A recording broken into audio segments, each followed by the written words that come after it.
انسان الله رب العزت پیدا کړی، دغه انسان ته الله رب العزت په دنیا کې د رهنمایي لپاره انبیا او انبیاء ته الله رب العزت خپل کتابونه ورکړي چې په خپل وخت کې هر پیغمبر دغه کتاب کې کوم احکامات الله رب العزت پیغمبر ته ورکړي خپل امت ته احکامات بیانول او په هغو احکاماتو باندې د الله رب العزت له جانب نه حکم او په هغو احکاماتو باندې عمل وکړي. کوم خلکو چې په پیغمبر علیه الصلاۃ والسلام د خپل زمانه په پیغمبر او د خپل زمانه د پیغمبر په کتاب باندې ایمان راوړي، هغه دغه وخت مسلمان او دغه وخت مؤمن او ایماندار خلق بلل کېدل.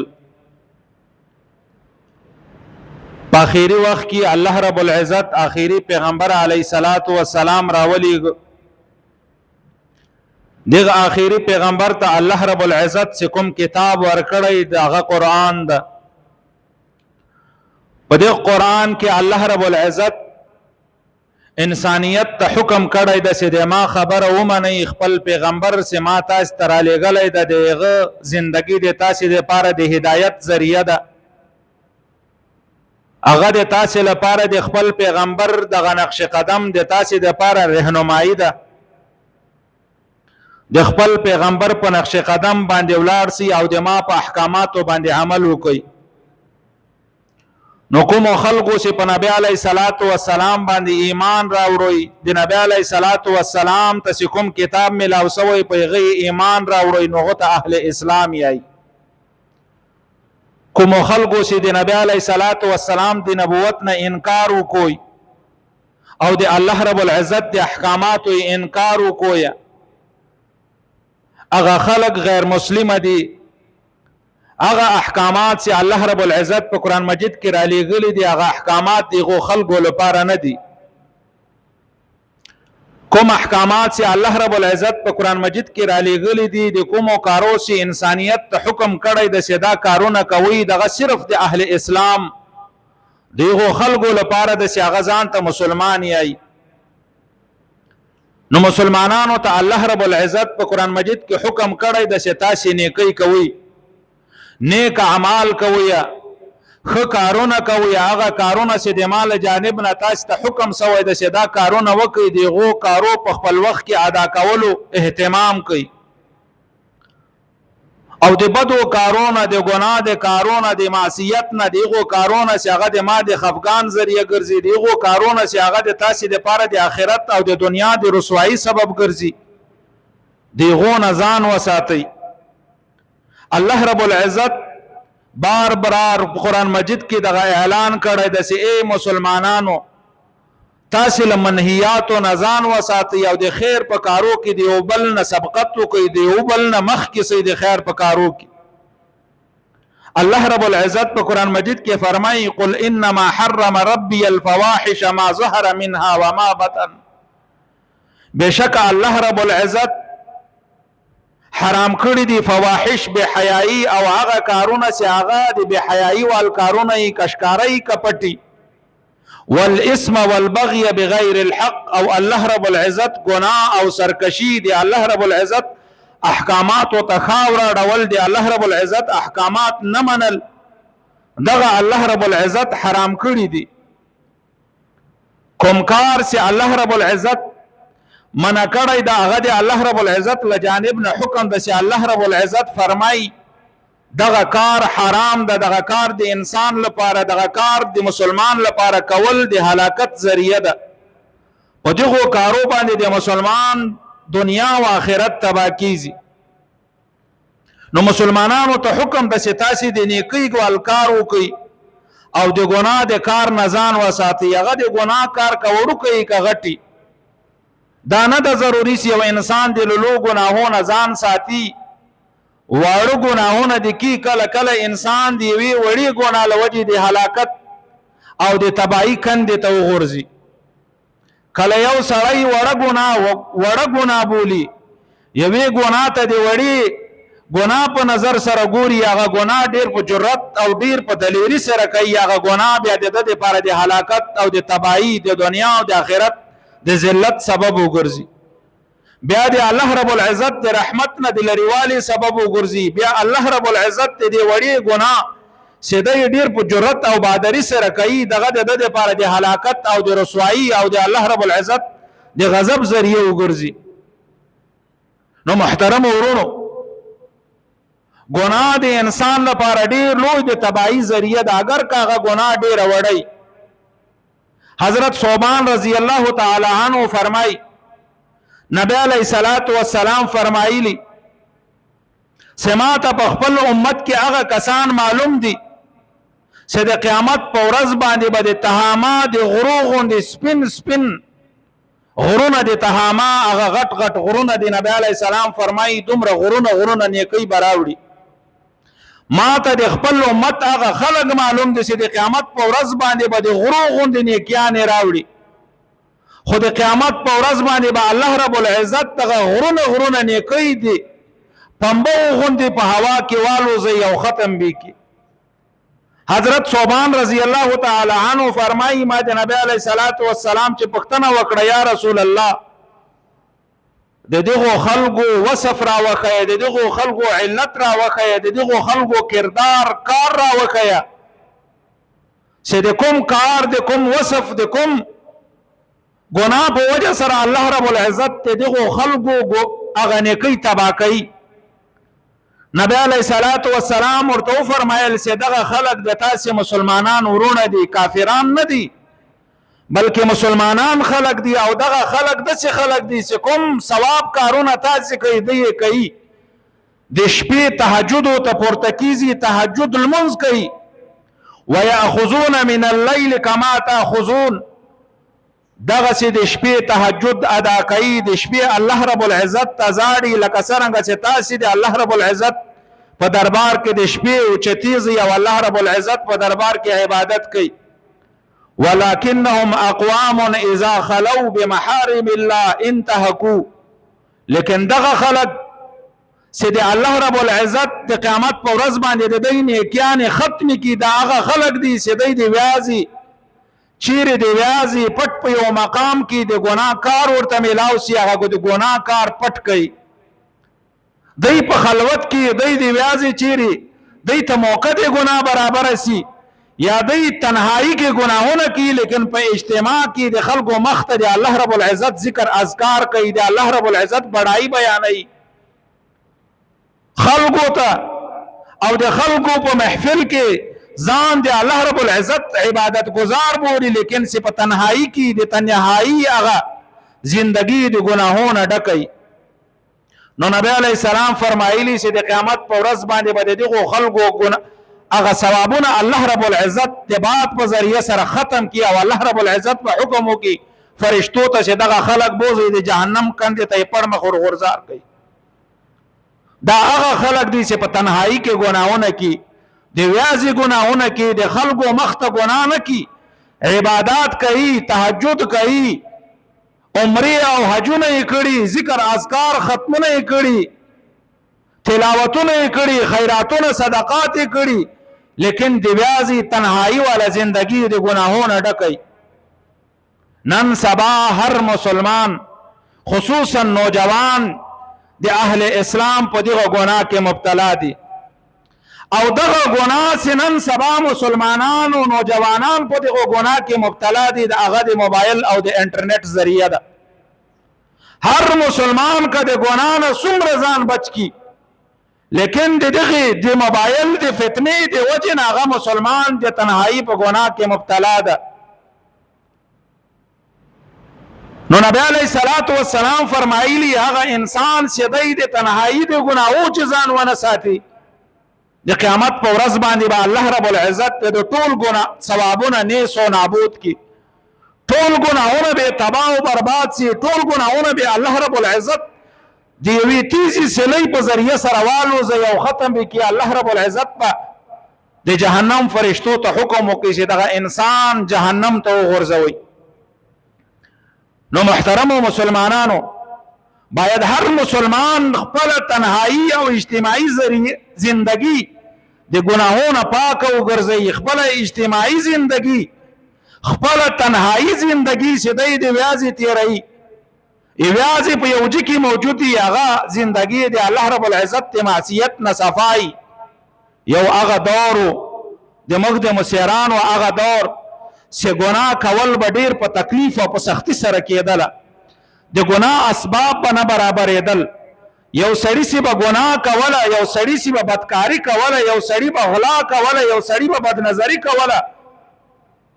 ناممکنه و دغه خبر سی یو سړی د ګناه وکي. که یو سړی به د کولو اراده وکړي هغه به ځان باندې ډیر مشقت تکلیف برداشت کوو به د ګناه طرف ته، ځکه اسباب د ګناه نو نو هغه د ګناه اسباب برابرولو کې به د لپاره ډیر مشقت او تکلیف. لیکن نن یو هغه دور ده چې د موبایل په یو کلیک سره هر انسان ته هر ګناه میسر کېدلی شي. یو سکند او یو منټ کې مسلمان نوجوان په یو کلیک سره د ګناه هر محفل کتلای شي. د ګناه اسباب د الله رب العزت دشمنانو مسلمانانو ته دومره اسانه کړی دي چې بې قیمته دي. بې قیمته په کم قیمت سره انسان ته د انټرنیټ هغه پیکج ملاویږي، په کم قیمت سره انسان ته موبایل میسر ده. د غریب نه غریب مسلمان دغه په جوب کې دغه فتنه موجوده ده او دی دغه موبایل په ذریعه سره د الله رب العزت هغه محارم او طرف تزي هغه محرمات چې الله رب العزت حرام کړی دي د انسان لپاره د تباہی ذریعہ ګرځي، د انسان دنیا او آخرت په تباہ کیږي. هر مسلمان نن سبا په دې کې لګیا ده او دغه محارم او دغه حرام کارونه ګوري او د خپل آخرت لپاره تباہی تیاری. باید هر مسلمان دې طرف ته متوجي چې دغه د ما په جوب کې یا د ما په لاس کې دغه آله د معصیت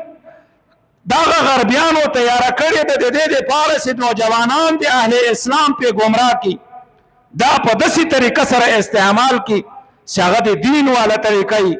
اگر که غربي خلکو دغه د دې لپاره تیار کړی د چې مسلمان په گمراه سي، دغه مسلمان دغه آله په داسې طریقه سره استعمال کی چې اسلام ته خیر کی، اسلامی احکامات په رایج کی، یو بل ته د اسلام د احکاماتو دعوت ورکی، یو بل مسلمان ته اسلامی اخلاق ورخی یا اسلامی اقدار ورخی، اسلامی قوانین پیش دکی، بل مسلمان ته دعوت دی اسلام ورکی، د نیکو اعمال ورکی. د دې آله په ذریعہ سره د ګناه آله ده لیکن د الله رب العزت په فرمان برداری کې استعمال کړه. د ګناه آله ده د الله رب العزت د احکاماتو مطابق استعمال کړله. دغه آله به د لپاره د نجات ذریعہ ګرځي. دغه آله چې د الله رب العزت د احکاماتو مطابق او د الله رب العزت او د پیغمبر علیه الصلاۃ والسلام د فرامینو مطابق او د نبی علیه الصلاۃ والسلام طریقې خلکو ته پیروخو ولې طریقې رایج کړلې. د نبی علیه الصلاۃ والسلام احادیث په دې سره شیر کړه. یو بل مسلمان ورور ته د نبی علیه الصلاۃ والسلام اخلاق آداب عادات ولېږل. دغه آله به د مسلمان لپاره د کامیابی او د آخرت د کامیابی ذریعہ ګرځي. لیکن دغه آله که یو مسلمان بل مسلمان نوجوان ته د ګناه شی لیږي، خپل ځان لپاره د ګناه اسباب برابروي، د ګناه شی پې ګوري، یوه آله ده. دغه مسلمان شپه ورځ په جمع سره لمونځ کی، دغه مسلمان تلاوت کی، دغه مسلمان وس لري حج او عمره کی، صدقه او خیرات کی، روزی نیسی، نفلی روزی، صدقات او خیراتونه کی. لیکن د دغه آله د استعمال په وجه سره به دغه انسان دغه نیک اعمال تباہ او برباد سی. لکه څنګه چې قرآن مجید کې الله رب العزت فرمایلی ان الحسنات یذهبن السیئات، الله رب العزت د نیکیانو په وجه سره ګناهونه ختمي. دغه رنګ یو انسان چې نیکی وکي الله رب العزت د نیکی نه وروسته چې دغه انسان ګناه وکي دغه ګناه په ذریعه سره دغه نیکی ختمیږي. نبی علیه الصلاۃ والسلام فرمایي ان الحسد تاكل الحسنات كما ياكل النار الحطب. دغه حسد یو ګناه ده،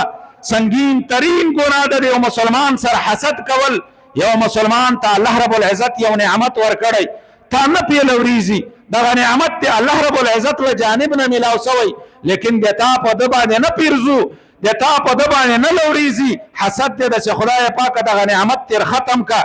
دغه حسد ده نبی علیہ السلام فرمای دغه حسد په وجه سره دغه سړی المنز کی روزه نیسی تلاوت کی حج کی عمره او صدقات کی الله رب العزت دغه حسد په وجه سره دغه انسان دغه نیکیان ختمي لکه څنګه انسان ته دی نیکی په وجه سره ګناه ختمول هغه مرتبه ملاويږي دغه رنګه د ګناه کولو په وجه سره الله رب العزت دغه انسان نیکی ختمي نو د انسان خاص کر نوجوانانو لپاره الله رب العزت په قران مجید کې بار بار دغه اعلان کړی ده چې تاسو له ګناهونو ځان وساتئ وظهروا ظاهر الاسم وباطنه پرېږدئ تاسو هغه ګناهونه چې ښکاره دي وباطنه او پټ دي ظاهري ګناهونه باطني ګناهونه دغه ټول پرېږدئ ان الذين يكسبون الاسم هغه خلق چې پټ ګناهونه کی هغه خلق چې ښکاره ګناهونه کی الله رب العزت فرمای سيجزون بما كانوا يقترفون زرد چې کله دی وفات سي یا دی په دنیا کې ژوندۍ الله رب العزت فرمای دغه بدو اعمالو په وجه سره دغه ګناهو په وجه سره به زدی ته زر تر زر سزا ورکم یا به دغه سزا په دنیا کې دی ته ملاو سي د دنیا زندگی به ورته تنگ کما د دنیا هغه ساعات چې دی په دنیا کې تیرې د دنیا خوشالیانه به بند کم یا به په آخرت کې او قبر کې به د سخت عذابونه ورکم نو هر مسلمان باید د ګناهونو ځان وساتي امام بیهقی په خپل کتاب شعب الایمان کې او واقعا نقل کړي چې د تاجرانو یو قافله و یو لوی تاجر یو ملک روان ده د تاجرانو په یو قافله کې په لار کې یو تاجر وفات کیږي نور تاجران نور کاروباري خلک د تاجر لپاره یو خدمت او د تاسو پښتانه دي سړی دلته مرسي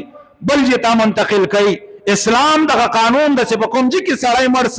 کومه اداره در نږدې د اسلام دغه حکم د پیغام اداره کې بخښه کوي او دغه د مسلمانانو لپاره ګناه د انتقال د غمړي کوي بل علاقه ته په خپل علاقه کې چې په کومه علاقه کې سړی وفات په غلا علاقه کې د مدفون کی هغه تاجر وفات کیږي نور تاجران را جمع کیږي دغه سړی لپاره قبر تیاری قبر سے تیار سے اژدها راوځي بل قبر تیار سے بلکې اژدها راوځي بل قبر تیار سے بلکې اژدها راوځي حضرت عبدالله ابن مسعود رضی الله عبدالله ابن عباس رضی الله تعالی عنہ په دې وخت کې ژوندۍ دغه تاجران عبدالله ابن عباس رضی الله تعالی عنہ ترازی اے عبدالله ابن عباس تو خود نبی علیہ الصلوۃ والسلام د تر د زوی تا ته نبی علیہ الصلوۃ والسلام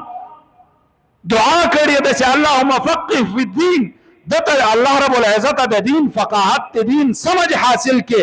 اے عبدالله ابن عباس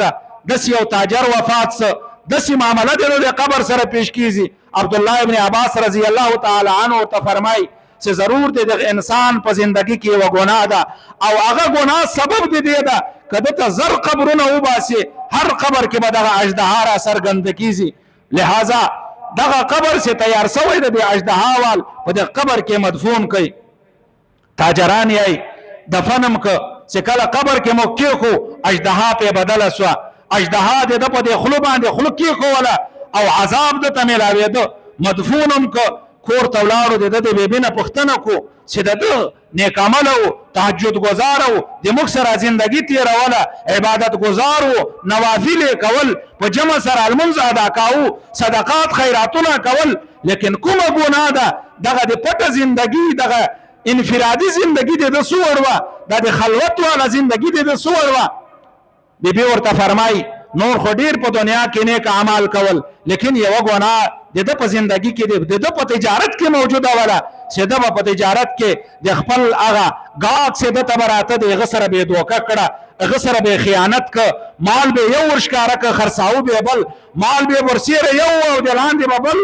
دغه خیانت لوجه چې الله رب العزت ته عذاب ورک نو محترم ورو یو ورغونه انسان کسي په نظر کې ورغونه اشکاریزي انسان د غیب ذریعہ سره هلاکیزي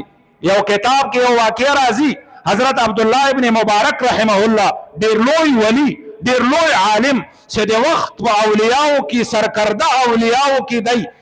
دته الله رب العزت ته ولایت ورکړي یو عالم د همسنګ عالم ورته راځي اے عبد الله ابن مبارک پرون تللی وم د ما یو مرګری و ډېر لوی عالم دومره عالم چې تر ما هم لوی و تر تا هم لوی ویه لیکن چې کله زه د ده پوښتنې ته ورغلم په بیماري د وفات کې مبتلا زړکدن یې و اے عبدالله ابن مبارک ما ده ته ویل چې کلمه ویایه لا اله الا الله تلقین مې ورته کاوه دغه سړی ما ته ګویا څه ای د ما اشنا زړه مې غواړي چې دغه کلمه ویم لیکن په خوله باندې مې کلمه نه راځي دغه عالم عبدالله ابن مبارک رحمه الله ته فرمای دغه سړی نه سا ووته بغیر د کلمې نه لیکن موږ چې کله دی دفن که د ده کور ته ولاړلو پوښتنه مو وکړله چې د دغه سړي زندګي څه وړوله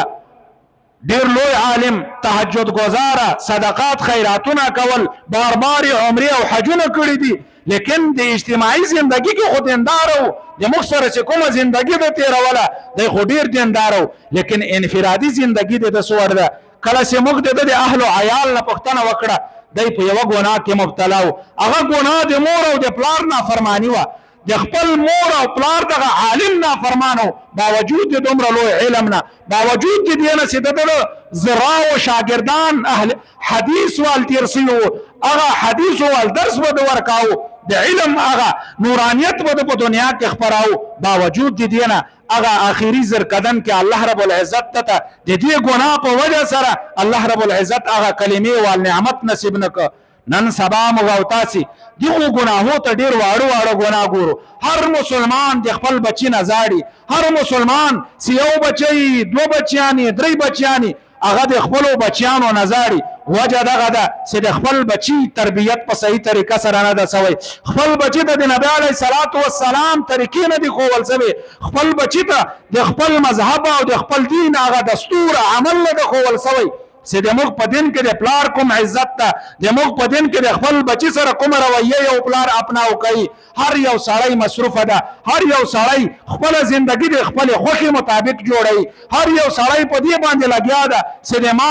بچی د مخ ته ولاړ سي خلک دې دوکه کوي حرام مال د کور ته راوړي خو ډېر دي سي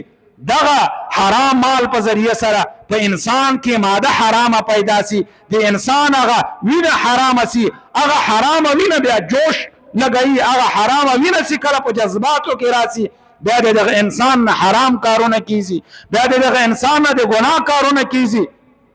نبی علیه السلام فرمایلی کومه لقمه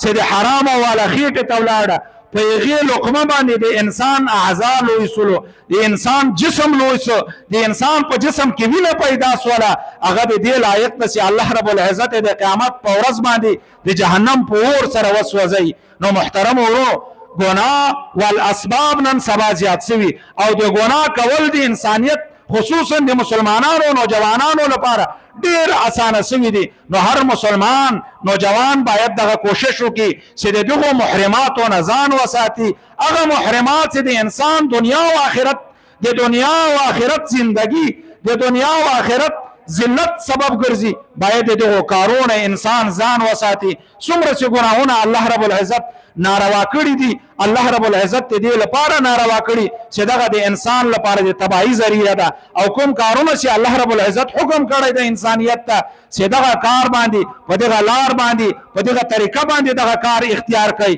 په هغه کې د دنیا او د آخرت ګټې الله رب العزت کې الله رب العزت ما او تاسو ټول ته په دغه خبرو باندې د عمل کولو توفیق راکړي وما علينا الا البلاغ